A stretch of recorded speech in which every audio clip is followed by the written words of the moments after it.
होगी ये घड़ी? सस्ती सी तो है। इस घड़ी की ना इतनी औकात नहीं है कि मैं इसे अपने हाथों में पहनूं। अच्छा, चौकीदार अंकल का कितनी बार जन्मदिन आया है?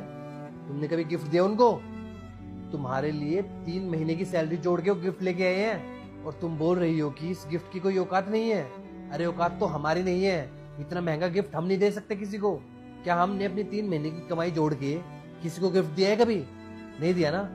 वो इसलिए कर रहे हैं ये सब क्योंकि वो तुम्हें अपनी बेटी मानते हैं। अरे 20-30 हजार रुपए हमारे लिए कोई बड़ी रकम नहीं है, लेकिन उनके लिए है। और इतने एफर्ट्स ना कोई अपना ही अपने के लिए लगाता है, किसी दूसरे के लिए नहीं। अरे रख लेती ना यार, कितने प्यार से लेके आए थे वो। अगर आज ये घड़ी पहन के तुम उनके सामने आती तो उनको कितना अच्छा लगता, कितने खुश होते वो। अगर हम किसी को खुशी नहीं दे सकते ना तो हमें किसी को दुख देने का भी कोई हक नहीं है। मुझे पता है तुम बुरी नहीं हो, लेकिन ये जो तुम्हारा एटीट्यूड है ना, ये तुम्हें बुरा बनाता है। और मुझे तुम्हारे प्यार की कदर है, तुम्हारे एफर्ट्स की भी कदर है। ये जो सब